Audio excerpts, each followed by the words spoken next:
My name is David Jordan, and I have the honor of being one of the pastors here at First Baptist Decatur. And we are always so thankful to be able to host events like this, both in this space and then also in our sanctuary upstairs. And so welcome. We're so thankful that you're here. Just a quick housekeeping matter. If you need a restroom, there are restrooms in the hallway to either side, and there's a women's restroom on my right and a men's restroom on my left. We're very glad to be partnered with Georgia Center for the Book and Joe Davich, and thank you, Joe, for your good support and for letting us be a part of your good work. We're also thankful for ER and for Charis Books and the great work that they do, and we're thankful for all of you because you help all of us be in this business of expanding our imaginations and have hard and good and important conversations where together we can challenge each other to be better citizens, to be better human beings, and to read books and not ban books. So we're glad.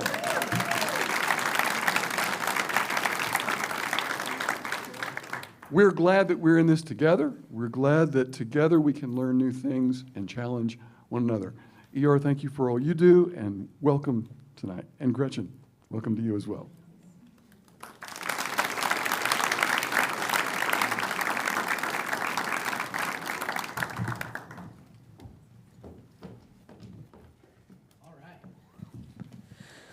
All right. I'm very excited to see you all, and I'm very excited to be here with Gretchen Rubin.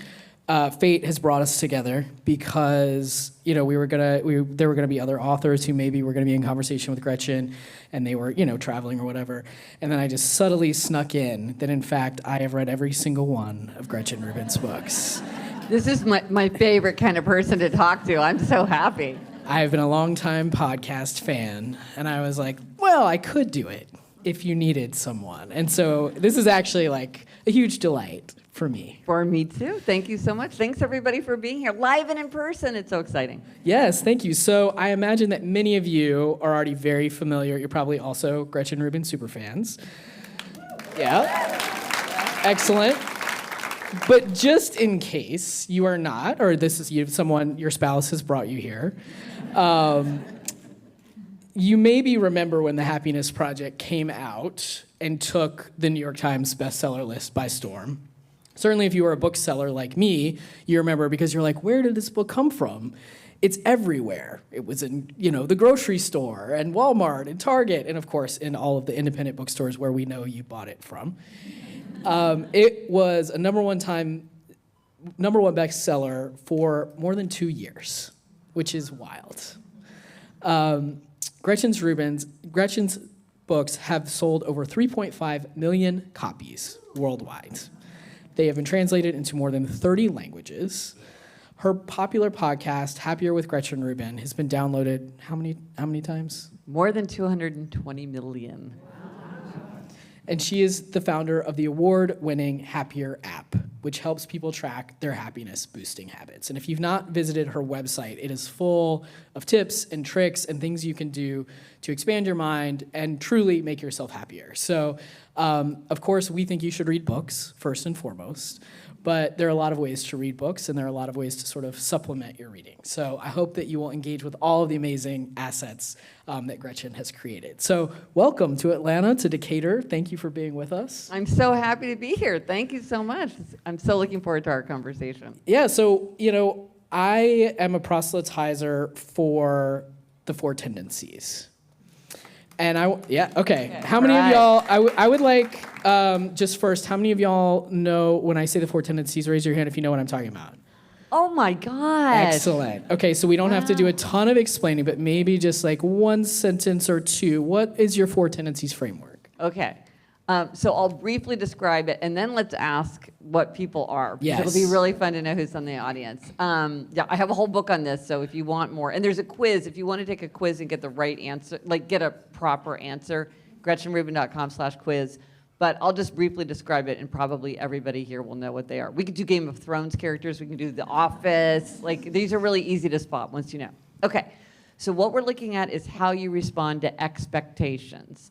And we all face two kinds of expectations. Outer expectations like a work deadline, and inner expectations like your own desire to keep a New Year's resolution. So depending on whether you meet or resist an outer or an inner expectation, that's what makes you an upholder, like me, a questioner, like my husband, an obliger, like ER, or a rebel. So upholders readily meet outer and inner expectations. They meet the work deadline, they keep the New Year's resolution without much fuss. They want to know what other people expect from them, but their expectations for themselves are just as important. They're very focused on execution, scheduling, to-do lists. They're very self-motivated. Their motto is, discipline is my freedom. Then there are questioners. Questioners question all expectations. They'll do it if they think it makes sense. So they resist anything arbitrary, unjustified. They have to have reasons. They're often told they ask too many questions. So they're making everything an inner expectation. If something makes sense to them, they'll do it, no problem. If it fails their sense of justification, they will push back. They tend to love to customize, they love research. So their motto is, I'll comply if you convince me why. Then there are obligers. Obligers readily meet outer expectations, but they struggle to meet inner expectations. This is the biggest tendency for both men and women. You either are an obliger or you have many obligers in your life. Obligers are the people who say, why can I keep my promises to other people, but I struggle to keep my promises to myself? Spoiler alert, if you are an obliger or you're dealing with an obliger, the solution for meeting an inner expectation is to create outer accountability.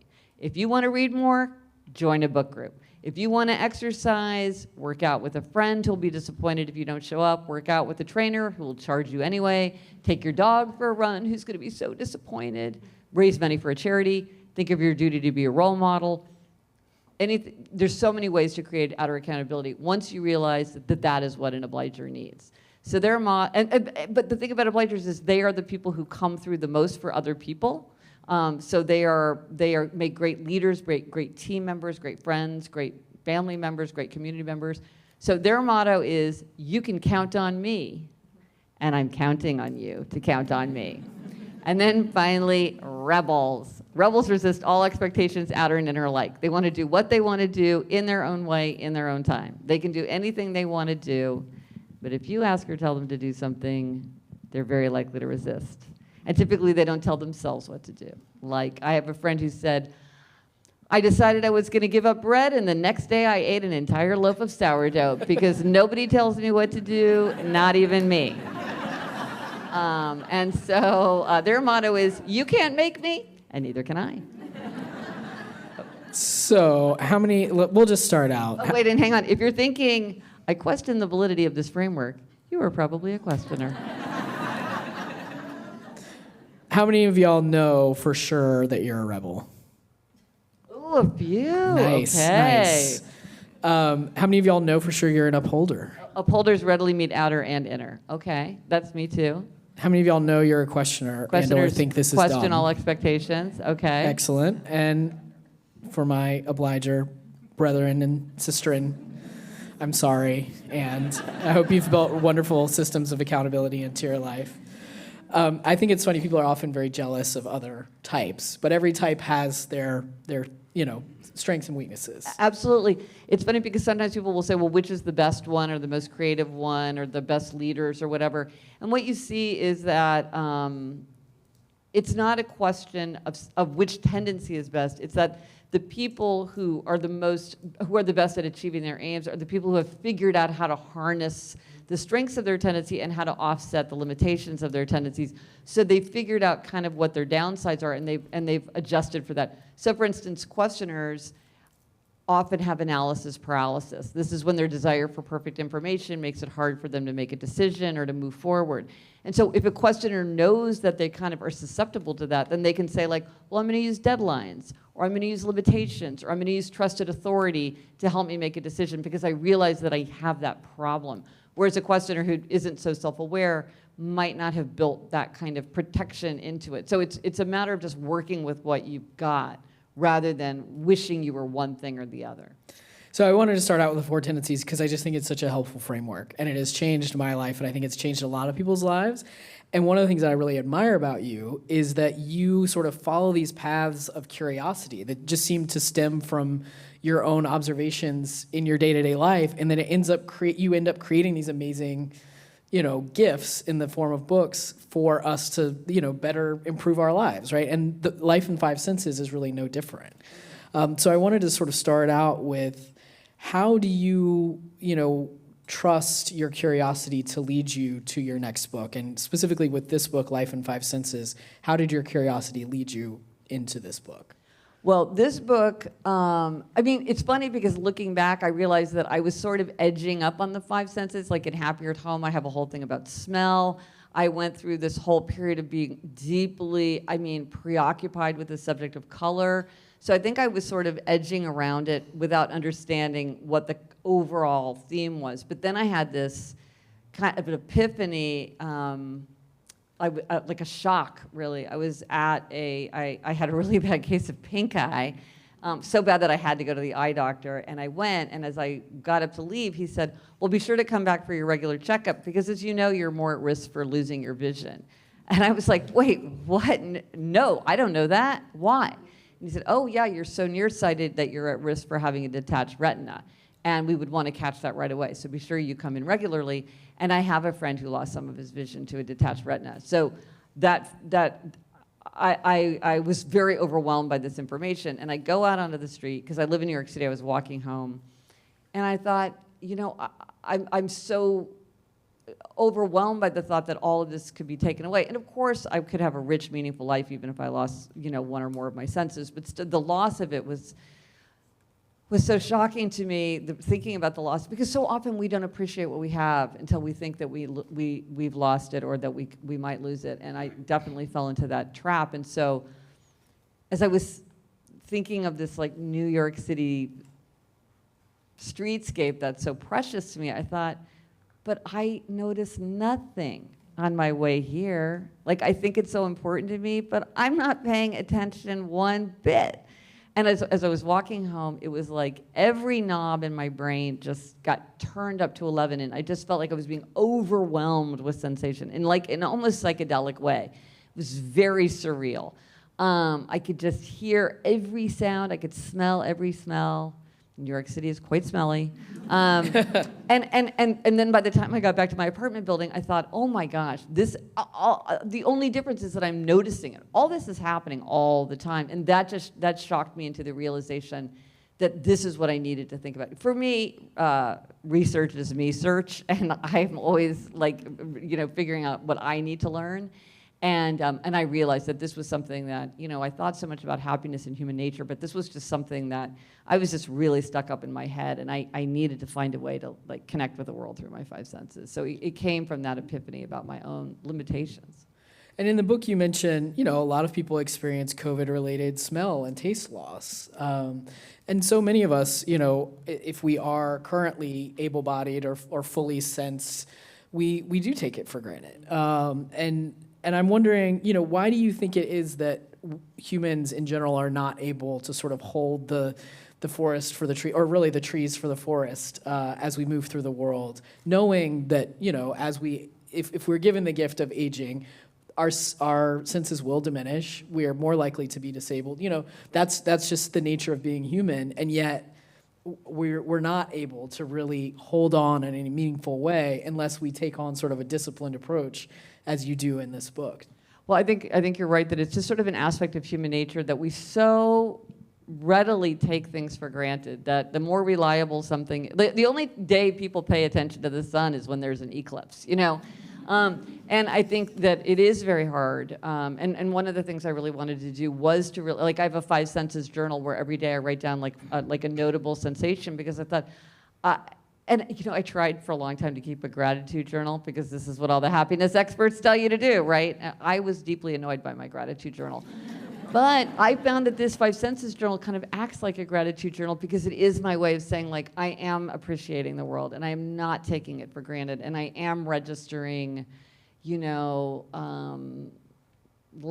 smell of the hand sanitizer in the Atlanta airport, very particular. But for me, I need that constant discipline, like you say, because it's so easy to just take it for granted.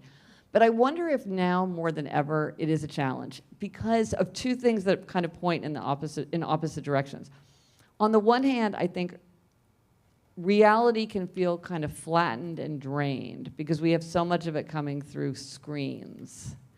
But on the other hand, it feels hyper-processed and unnatural. So like you have a snack food that's been processed to hit every bliss point, or you are watching a movie that's got a soundtrack and so many visual images that you could never replicate in ordinary life, but you're being bombarded with it, which is very exciting, but it's very overwhelming. And I think that's why there's been sort of this move for things being slow, or things being immersive, or like people trying to go to nature, because I think people are trying to get back into balance. You have this feeling that you're sort of you're out of balance, and we're trying to seek balance through the senses. Well, I see kids, young kids, teenagers on TikTok and stuff talking about dopamine overload. Like they've found this science because I think they're experiencing what you are talking about, and they don't know how to deal with it. Just like a mouse hitting the button. Yeah. But you know you're the mouse hitting the button. Yeah, and like knowing that, but not knowing how to stop it, and being 17, 18 years old, and being like, oh, my brain is already messed up. Like I'm already hardwired for this high level of sensation that isn't tangible. And so hopefully some of them will find your book and experience some of the more tangible pleasures. One of my favorite quotes in the book is, just as we can minister to the body through the spirit, sometimes we can minister to the spirit through the body. So many people are struggling right now, not just with dopamine overload, but through global war and grief and terror and anxiety and all those things. How might a practice of embracing the senses help us minister to the spirit in these times? Well, the thing that really, truth be told, when I started this, I thought, well, I think this is going to make me happier. So I sort of, that was my hypothesis. But what really startled me is that how effective the five senses are as a tool to help you achieve almost any aim that you want. So, when you think of how people are struggling, you could think, well, some people are like, they're high strung and they're overwhelmed and they're anxious and they need to calm down. Well, you can use the five senses for that. But some people are feeling sluggish and listless and they need more energy. Well, you can use the five senses for that. And some people, they need to focus and they feel distracted. They need to focus and get something done. Great way to use the five senses for that. But then some people need to get outside the box and think creatively and get outside their own head and outside of their mental ruts. The five senses are great for that. Some people want to connect with the past and bring back the past and old times and old relationships. I mean, the five senses are so well known for their ability to bring back the past. But the five senses are also well known for their ability to tie us to the present moment. We can only experience them in the present moment. So you can use them for the past or the present. And of course, they're great for connecting with people. I mean, in the end, it's connecting with people. If we want to be happier, if you had to pick one thing to work on with your precious time, energy, or money, it would be to relationships.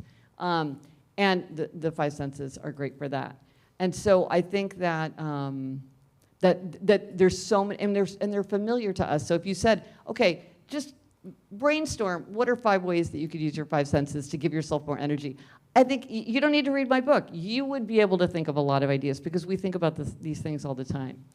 But I think your question raises a more profound question, which is, in a world so full of suffering, is it morally appropriate for an individual to seek to be happier?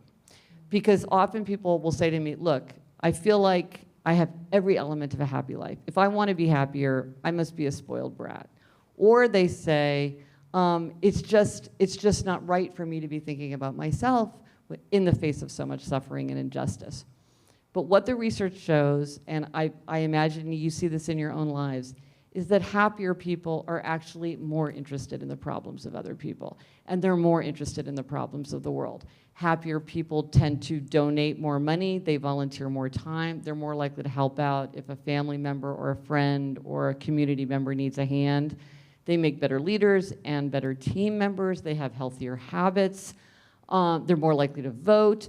And when we're happier, we have the kind of the emotional wherewithal to turn outward and to think of the pain of the world and to try to help. And when we're unhappy, it's easy to become defensive and isolated and preoccupied with our own problems because we're not feeling very happy. And so I think that there's sort of this idea that, oh, well, happy people just sit on the beach and like drink margaritas all day. But it's more like happier people are like, hey, isn't there a better way to distribute malaria nets? Like, let's get on that, people. And so I think that sometimes I get the sense sometimes that people think, well, this is very self-indulgent for me to be doing these things just to like work on my own personal happiness. But the fact is, it is really, it's a false choice to think that you're thinking about others or thinking about yourself. Because really by thinking about yourself, you're really giving yourself the energy that you need to reach out to help others. Yeah, it's like a little buffer. It is. So if it is selfish to want to be happier, you should be selfish, if only for selfless reasons. That's to get the obligers in the room. So you began this journey by making a commitment to visit the Metropolitan Museum of Art in New York every day. Yes. For a year at first. For folks who've never been to the Met, can you share a bit about why you made that specific commitment to that specific place and what the repetition of visiting the same place for a year offered you? Well, and I haven't stopped. I had to stop recently because I hurt my toe, but for the last week. But I basically go every day. I have, except for this toe thing. Well, here's a question for everybody. Do you have this practice, or does this practice appeal to you where you would go to the same place every single day? Like you would do the exact same walk with your dog, or you'd walk to the river and walk back. Is there anybody else who does that? Yeah. See, I think I think for a lot of people, they're like, the world is so full of experiences. Why would you just repeat yourself over and over? But there is something really fascinating about seeing something unfold very gradually over time and experiencing it over and over. And I've always been very interested in repetition and familiarity. And to me, of course, first of all, I'm so incredibly fortunate. I live within walking distance of the Met. And as a New York City resident, I can visit for free, though I did join just to be a good citizen. I am going every day. But the fact is, I had lived within walking distance of the Met for years, and I hardly ever went. So just having it be possible to go was no guarantee that I would go. And it sort of weighed on my conscience. Do you have this feeling where you're like, there's this beautiful park, and I could visit all the time, and I never do. It sort of weighed on my conscience as just this untapped resource that was right in my backyard. And I knew that if I moved away, I would just be kicking myself. Why didn't I go all the time when I lived, like less than a 10-minute walk? And with the five senses, it kind of crystallized into this thing of like, if I went every single day and paid attention to my five senses, I think I could understand my senses in a different way, and I could understand the museum itself in a different way.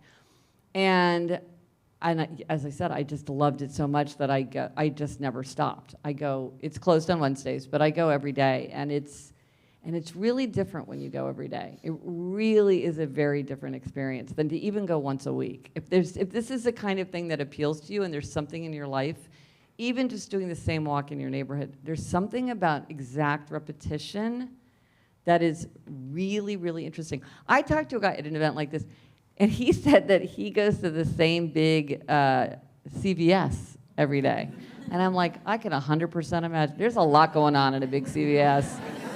I would be very interested to do that. So it doesn't the Met is particularly glamorous, but I don't think it has to be something like the Met. Think about Target. There's a lot going on at a Target. Going to the CVS every day is sort of my idea of purgatory, but I appreciate that that's someone's idea of... What about a bookstore? But if you went to the same bookstore every single day that it was open, I guarantee you by the end of a year, you would have a completely different experience of that space. That's true, yeah. And of books and of reading and of yourself. Because there's something about the repetition of it that it unfolds differently. Yeah, I love that. So I've often thought about sensory expertise as being both a gift and a curse. Like sommeliers being able to tell the difference between, a $1 million bottle of wine and a $10 bottle of wine. Like that's something that I cannot experience. Or people who are audiophiles being able to tell the difference between a $300 stereo and a $3,000 stereo. I don't have that ability at all. But, I'm also perfectly satisfied with a cheap bottle of wine and a crappy stereo. And so I wonder... Silver lining. Yeah, so I kind of was thinking about, like, is there sort of a range of sensation that makes one just happy enough before there are diminishing returns? Or... That's such an interesting question. Well, Yeah. I think it would depend on the person and how much they care. Because I do think that some people take such great delight in their expertise and in the discernment, and then others are just not as interested in it. But that is an interesting question. Like, if you become such an expert that then your range of pleasure is very It's reduced. very narrow, and then you're irritated by everyone else's bad palate. You go over to friends' houses and they're serving you $2 chuck, and you're like, well, no, and it also, you're sensitive in a different way. Like, I have a friend, I am very sensitive to lights, and like there's a certain kind of like environmentally friendly light that is so ugly to me. Like, I had to leave a restaurant once because I'm like, I can't stand this light. And somebody else is like, what are you talking about? I actually did research to see, like, is it possible that, like, a super taster, I have like extra rods and cones because I feel like I see something that other people don't see. They don't seem to be bothered by it. I'm still baffled by this. Anyway, but then I was talking to a friend of mine who's just a musician, and he was saying how he finds it very distracting to be in so many places where they just have music playing as background, because he said it's very hard for him not to stop and listen to a background. Like, you know how, like, when you're waiting for a plane, they'll like play music. Even if he sort of can't help but listen to that music, or he's in a store where they're playing music. And you can imagine that would be sort of nightmarish in a way, where you're feeling bombarded. Whereas for me, I just tune it out. I don't, like, if you said, oh, did on my flight to Atlanta, did they play music when we were embarking and disembarking? I don't know. I have no idea. And I just wrote a book about the 5 senses. Okay, so I will note that on my flight home. So I think you're right. But then maybe we should talk about the neglected sense quiz. yes. Okay. Yes. Okay, so one of the things that I realized as I was working on the book and thinking about myself and talking to other people is that for most people, there's a couple senses that they particularly appreciate, and one or two that they neglect. So with your appreciated senses, you enjoy it, you enjoy learning about it, you enjoy having adventures with other people, you enjoy novel experiences, you will often turn to that sense for comfort and pleasure. But then when you're with a neglected sense, you tend not to pay attention to it, you don't want to learn about it or expand your horizons.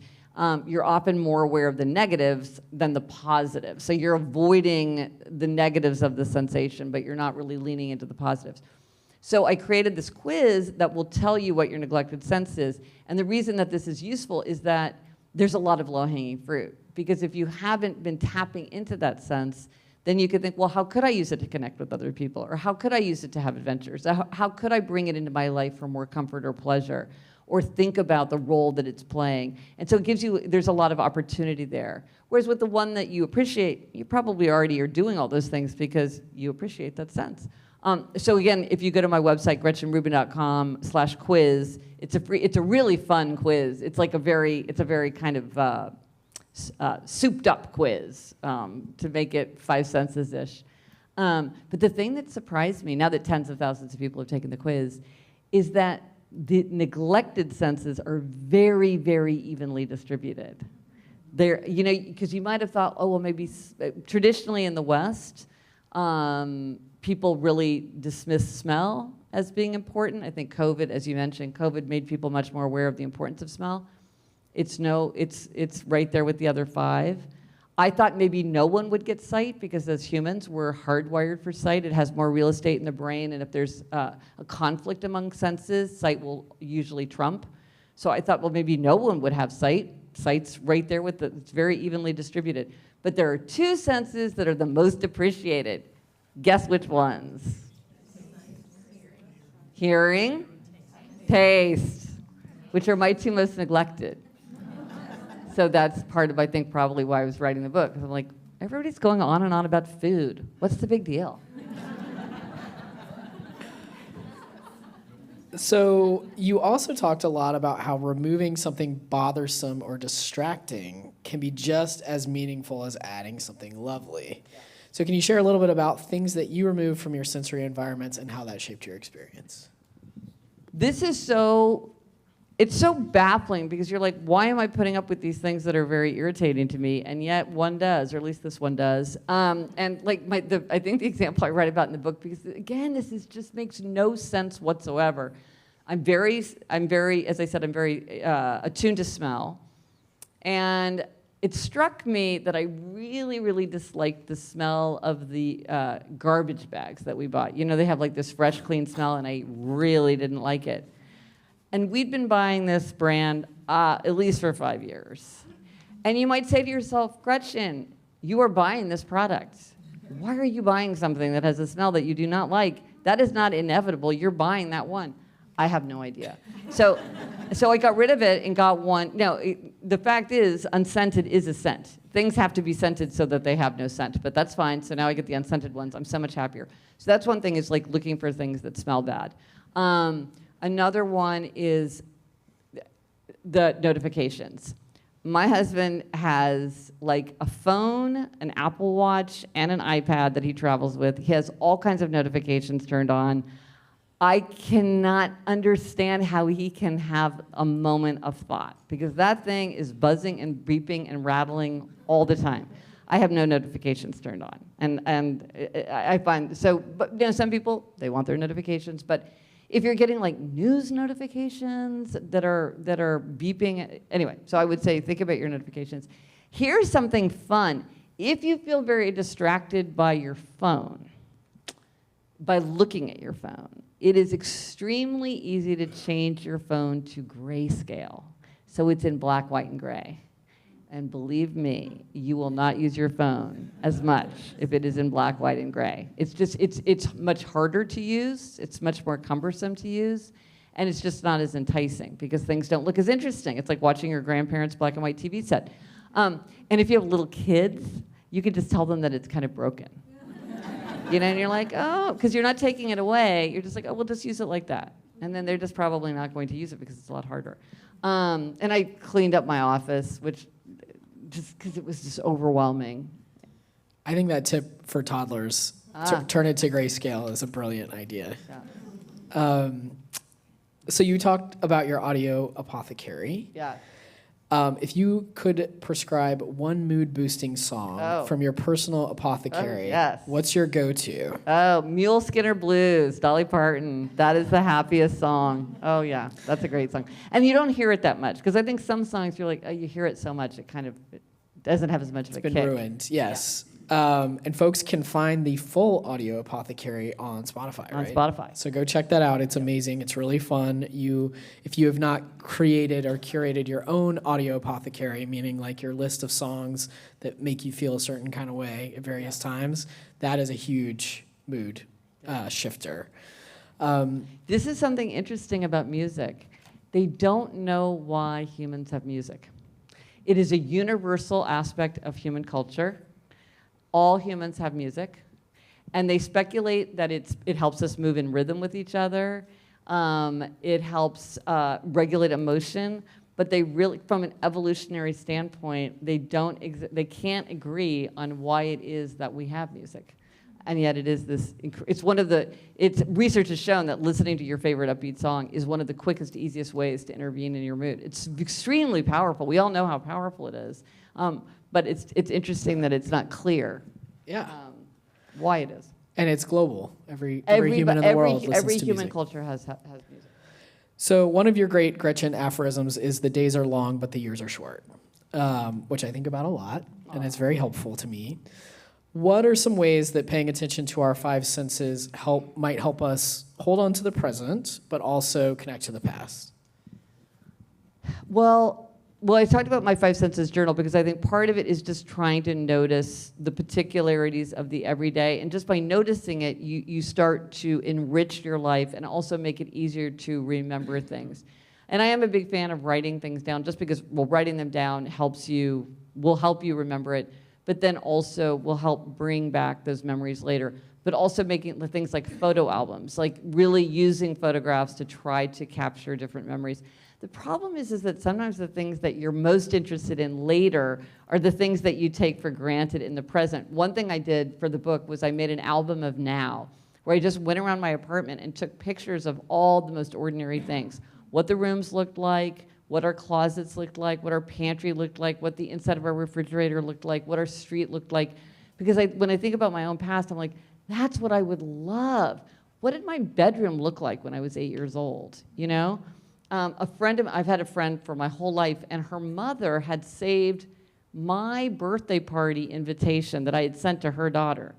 And I mean, when I saw it, I had completely forgotten about that birthday party invitation, but then when I saw it, like so many memories came rushing back, and I was so grateful. And so doing an album of now, I think, is a really fun thing to do. I did a thing with I did a thing where I did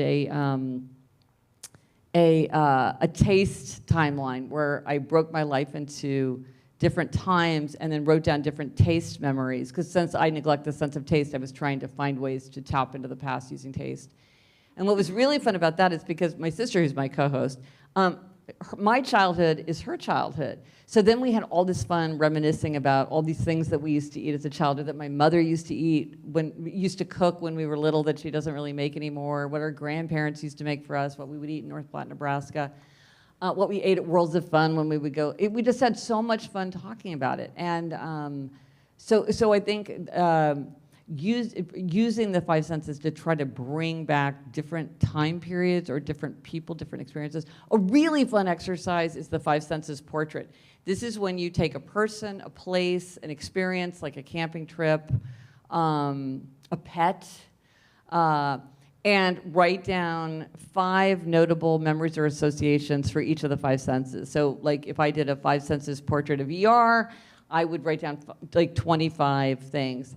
And this is so fun to do, and people love getting it. Now that we talked about it on the podcast, and a lot of people would really like do a very like elaborate presentation and really make it a gift. My daughter Eleanor did one for me, and it's just amazing what somebody associates. It brought back so many memories. We were just laughing about it. It's really a creative, fun thing to do yourself, and then also to give to someone else. So finally, as a bookseller, I love that you are such an avid reader. And for folks who follow Gretchen on Instagram, you probably have seen her shelfies or her pictures of stacks of books that she's been reading each month. Is that what they're called? I never heard that term before. I love that, my shelfie. And so, you know, it's a great way to sort of, you know, stay up to date on new books and old books and books that you're reading for research, which I think is so cool. At Charis, we think a lot about curation and books that are sort of ancestors of other books and books across space and time. Because while, you know, obviously we're always promoting new books, we also we carry books that we think should be in conversation with other books. Because we think of books as being part of lineages and all of that. Like, it's important to us. And so I always like to ask authors, if your book, this book in particular, could be on a shelf with any other books throughout the ages,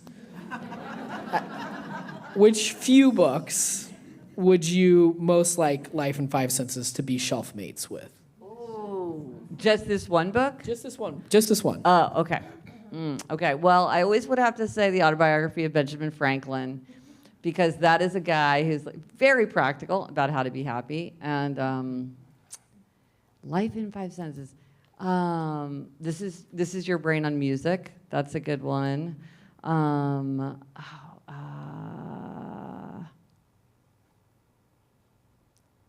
5 senses. Little House in the Big Woods. That's a book that really, the 5 senses is so big in that. Okay, I got to think about this. Yeah. All right. Let us know later. Yeah. Absolutely. Well, in the back of the book, there's a lot of my favorites about seeing, hearing, smelling, tasting, touching, but most of the books that I like are very focused on one of the senses. So I'm trying to think of the whole 5 senses. Oh, Immense World by Ed Young, which is all about the senses of animals, where they have amazing senses that we don't have. That would be fun. I love it.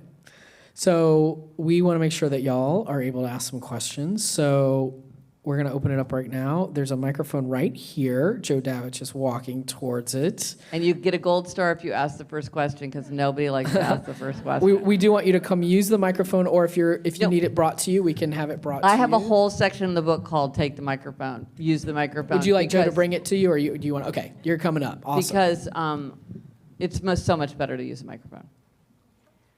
I know you're working on aphorisms, but I wonder what other topics we can look for in your next book. Oh, thank you for asking. Yes, I'm writing a book that will come out in the next spring called Secrets of Adulthood, which is just like a little fun book that is all aphorisms. And that book is such a delight. It was just, I've been writing aphorisms for so long, so I finally thought, okay, I'll do a little book. But I think I'm gonna write, tell me what you guys think. I think I'm gonna write a book about the empty nest period, which I am rebranding as Open Door, because my daughter Eleanor is going to college in the fall. We're just starting to get like her drop-off day and all that stuff, and I'm really interested in it as a catalyst for reflection and like thinking about like the next section of life. It occurs to me that the 50s and the 20s are very similar because they sort of set you up for the next. So anyway, what do you think? Okay, good, good. You heard it here first. But I'm really excited about that project. So thank you for asking. My question is more about music, and that you've studied the senses because of the element of like Alzheimer's patients. It can suddenly get them up and moving and whatever.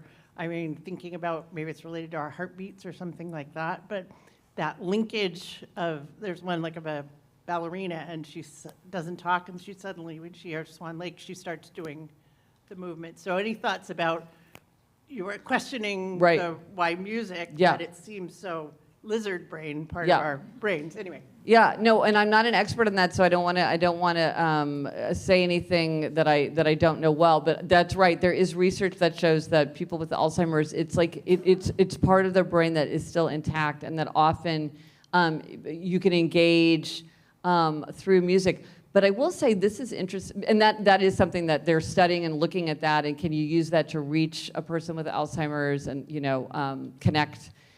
But, and again, this is anecdata. Somebody was saying to me that, because she had read Life in Five Senses, and so her mother was early stages of Alzheimer's, and so she thought about connecting even with a different sense, and so she got out, her mother always used, I think she said Chanel No. 5 body powder, and so she got it out, and she said her mother had been saying the same things over and over and over again, but that somehow when she smelled that powder, it like unlocked sort of a new way of speaking to her. So what I'm interested in is like maybe there's other things, and we've just noticed it with music because music is so present. And it is also something that we very much, it's repeated so much that we really know it. But I wonder if there are other avenues, if people have tried that, because it is, the brain is so mysterious. But anyway, the music is super powerful and interesting. So I was really interested in the book you didn't think of, put next to yours, Proust. Oh, yeah. Yeah? Yeah. Very your summer Proust. Yeah. The Remembrance of Things Past. Yeah. Very sensory. Yes. Yeah. Yeah. Oh, no, you're exactly right. I should put that, all of Proust, right? Because, at least the first one with the Madeline cookie. Yes, thank you. How did I not think of that? You're exactly right. And you do mention it in the book. I do mention it in the book. You're right. It's almost so huge you don't even think about it because they're even called Proustian memories because they are so good at evoking the past. Yes. Well done. Thank you. You are going to be the curator of my shelfie. I've been to lots of book presentations. I just want to say, ER, your questioning was Yes, let's give it up for phenomenal. ER. Thank you. It was, insightful, nuanced. You got her to shut up. I mean, she couldn't answer one of them. That was really good. That was good. How do you link, and when I think about all the things that at least I've read about your life at every level, happiness actually, in when it comes to mind, fulfillment does. I see a person who's questing for knowledge and just having the most amazing pursuit of fulfillment in her personal life. How do you link, if you do at all, or how do you distinguish fulfillment and pursuit of fulfillment as opposed to the pursuit of happiness? Well, I started out my career in law, and so I have many memories of, trying to define something like contract or torts. And happiness is even more difficult to define. There are like 17 academic definitions of happiness. And I get very, maybe because of that legal training, like when I start trying to think about fulfillment versus peace versus satisfaction or life satisfaction or well-being or happiness, I feel like I just get all caught up in it. So I really, for me, I just use the word happiness to mean all of those things. So I don't distinguish between, I think it's a very profound question, but I guess everything that I would do to be fulfilled, I would also think that's what I would do to try to be happy. And I like the kind of the inexactitude of the word happiness because we can all bring our own definition to it. And I even think it's easier to think about being happier than achieving happiness, or to like work toward fulfillment rather than trying to achieve fulfillment because I just think that's more accurate to the experience of our life. That it's always a process that we're working towards. It's not a finish line that we can achieve. Yeah, it's an interesting question. Thank you for being here. I was wondering if you could share some personal memories of senses that you have with your girls from when they were little, and maybe they don't remember them, but then they have senses from their childhood that you also don't remember at all. And just kind of what those were and how you guys have kind of brought those to life through all of this research you've done for the book. Yeah, well, I remember nothing. And part of why I do all these things is I'm always trying to hang on to memories. So my daughters will often mention, like my daughter said, oh, do you remember when I was little and I went through that period where I was having so much trouble sleeping and you would make me heated milk and you would put in the vanilla and the cinnamon and a little bit of sugar. And I was like, I don't remember that at all. Like, sounds like a great mother, though. Yeah, I thought so too. And then my other daughter was like, "Oh, we mentioned something about some anecdote from Little Women," and I said, "Oh, I didn't know that you read Little Women." And she said, "You read it aloud to me." That's a long book. I'm like, I did. I read. There's a lot I don't remember. And then for me, what I remember of them, well, one of the things I try to do, because I feel like, and I read about this in the Happiness Project, is I try to be like a custodian of happy memories. So I really do try to say, oh, remember when you were little and how you always put the books in your crib, or remember how you were little. It was funny, my daughter, you know the little Fisher Price, maybe some of you had this Fisher Price thing. I think it came with the Fisher Price Playhouse. It was like a crib. It like rocked back and forth and it played a lullaby. Okay, yeah. My daughter would weep big tears of sorrow when she heard it. It was like so sad to her. Like she literally hid it because it was so sad. And I'm like, why did you have such an emotional reaction as like a 3-year-old? But I kept it and I say, do you remember? So I'm trying to keep that memory alive for her. So I'd have to think about what else I remember that they don't, probably from things when they were really little. I remember once, my daughter was born premature, so she was really, really small. And my husband works in Midtown. We live on the Upper East Side. And so when she was old enough to be like safe out, I put her in the baby born. I walked all the way to 55th Street and all the way back, and we had a picnic in Central Park. She was so little that I could carry her all that way. She doesn't remember that, but my husband does. Yeah, that's a very sweet question. I'll have to talk about that with them. So I know I have a question. I can't quite pull it together. So it's in regards to when you were researching for this book. And being a person who I've lived with my 5 senses and being aware of it as a kid, like I just remember looking at things and I'm going to take a picture of this leaf in my mind and remember I was walking to school in 5th grade, things like that. Oh, that's so great, yeah. And working for a period of time in the field of people who are dealing with pain and chronic pain. And we know that the brain can't truly multitask. And so in that world, when you talked about virtual reality stuff, and that's what I started thinking about this, we know that when people are immersed, they are taken away from that pain pathway. And that's good training to get away in the chronic pain. And so when we talk about happiness in your research, I'm curious what you came across, or did you even come across more of along the lines, pain, mental health, that type of thing. Because in my mind, I'm sitting here, initially I was like, well, duh, this makes, sense. But I'm realizing sitting here, not everyone is living in their senses, which I know most of us are living in here. Yeah. But I've also been trained to live in my senses too. Yeah. No, there's so much there. Well, one thing I would say, just to your last point, is we were talking about this before. I think that some people are just naturally more attuned to all 5 senses, and so your most neglected sense might be my most appreciated sense. I think some people are like me, and they're really foggy and up in their heads, and some people are just more naturally attuned. So I do think that there are levels like that.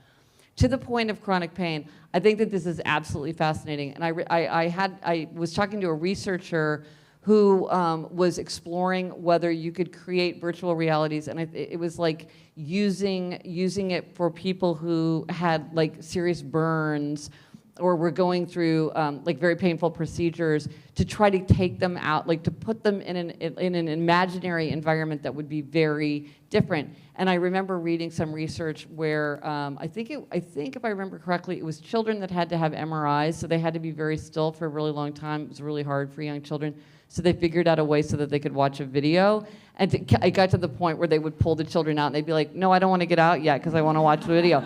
So I think this idea of how do we, that our brains are so powerful, and how that can be used with chronic pain. Another thing that I was surprised by as I got into this research, as somebody who's very touch focused, I'm surprised there's not more research on touch. And because in all human culture, physical touch is associated with healing and comfort. There's the king's touch that was, it's just ubiquitous, this idea. And the idea that it's just not that studied.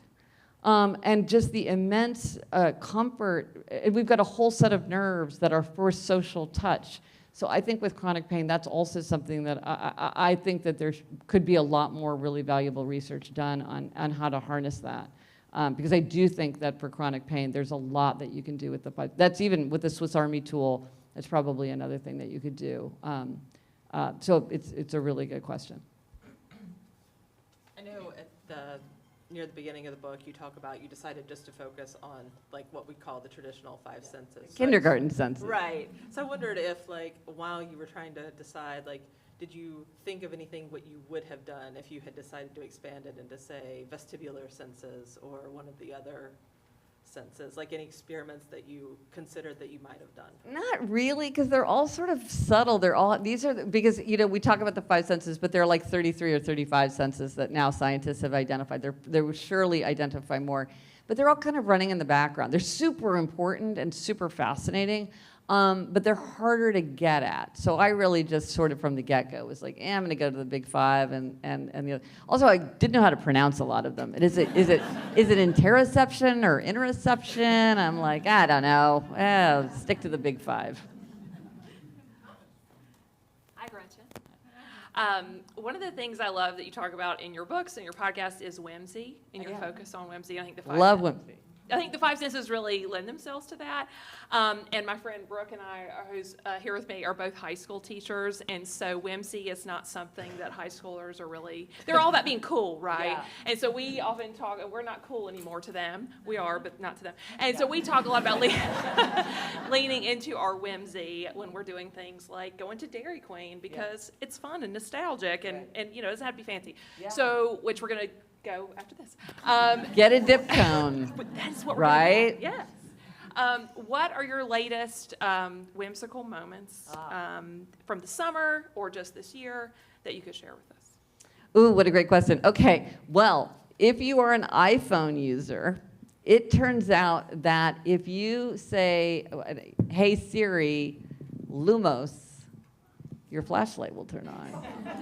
And if you say, hey Siri, Knox, it's K-N-O-X, it will turn off. And this is pre-programmed. This is not some fancy thing that I downloaded. Your phone does that, which is bananas. So that's like some new whimsy. What is some more whimsy?